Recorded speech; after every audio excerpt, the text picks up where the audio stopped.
నందు ప్రియమైన సహోదరి సహోదరులకు యేసుక్రీస్తు నామములో శుభములు. దేవుని యొక్క నూతనమైన కృప మీకు కలుగునుగాక. ఈరోజు దేవుడు మనకిచ్చిన మాట హోషేయ గ్రంథం 14వ అధ్యాయం 7వ వచనం.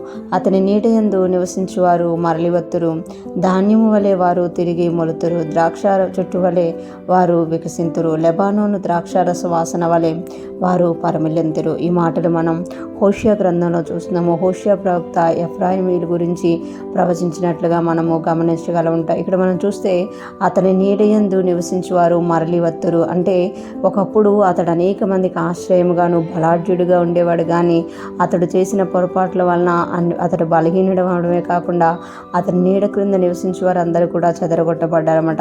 ఎప్పుడైతే అతడు దేవుని వైపు మరలా తిరుగుతాడో అతని నీడయందు నివసించేవారు మరలి వత్తురు అనమాట. అంటే ఎవరైతే వెళ్ళిపోయారో అతడు దేవుని వైపు తిరిగాక దేవుడు అతన్ని ఆశీర్వదించక మరలా వాళ్ళందరూ కూడా అతని నీడ కింద నివసించడానికి మరలి వత్తురు అని ఇక్కడ దేవుడు తెలియజేస్తున్నారు. ధాన్యము వలె వారు తిరిగి మొలుతురు, ధాన్యము వలె వారు తిరిగి మొలుతురు అంటే ఒక్క ధాన్యము గింజ విత్తితే మనం ఎలాగైతే ఆ యొక్క మొక్కకి ఇలాగ ధాన్యం వచ్చి అది వంగిపోతుంది అనమాట, అన్నీ ఉన్నట్టు అట్లా మరలా వాళ్ళు తిరిగి మొలుతురు. అంటే దేవుణ్ణి విడిచిపెట్టి అన్యమైన వాటి వైపు తిరిగిపోవడం వల్ల వారందరూ ఏమైపోయారంటే క్షీణించిపోయారనమాట ఎఫ్రాయిం సంతతి.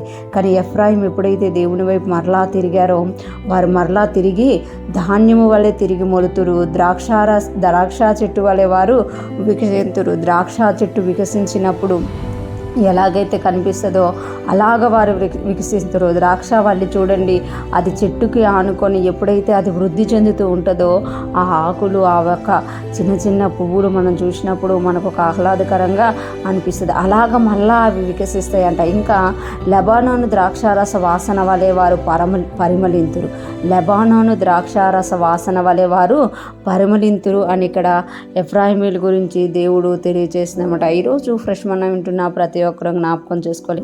ఎప్పుడైతే మనము దేవుణ్ణి విడిచిపెట్టి దేవునికి దూరంగా వెళ్ళిపోతామో దేవుడు మన యందు ఆనందించువాడుగా ఉండడు. ఎప్పుడైతే మరలా మనం దేవుని వైపు తిరుగుతామో మన యందు దేవుడు ఆనందించడమే కాకుండా పూర్వము మనకున్న స్థితిని మరలా దయచేస్తారు. మనము తిరిగి మొలిచేటట్టుగా వికసించేటట్టుగా పరిమళించేటట్టుగా దేవుడు చేస్తారన్నమాట. ఇక్కడ ఎఫ్రాయింకి ఎలాగైతే చేశారో అలాగ దేవుడు మనకి కూడా చేస్తాను అని ఈరోజు దేవుడు తెలియజేస్తున్నమాట.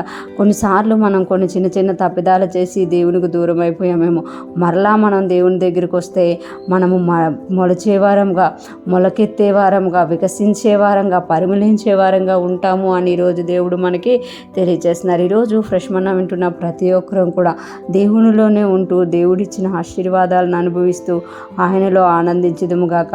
ఎవరైనా ఒకవేళ తప్పిపోయి ఉంటే మరలా ఎఫ్రాయిములోకి వచ్చి ఎఫ్రాయిము ఎలాగైతే దేవుని వైపు తిరిగారు అలాగ తిరిగి వికసించేవారుగా మొలకెత్తేవారుగా పరిమళించేవారుగా మీరు ఉందురుగాక. ఆమేన్.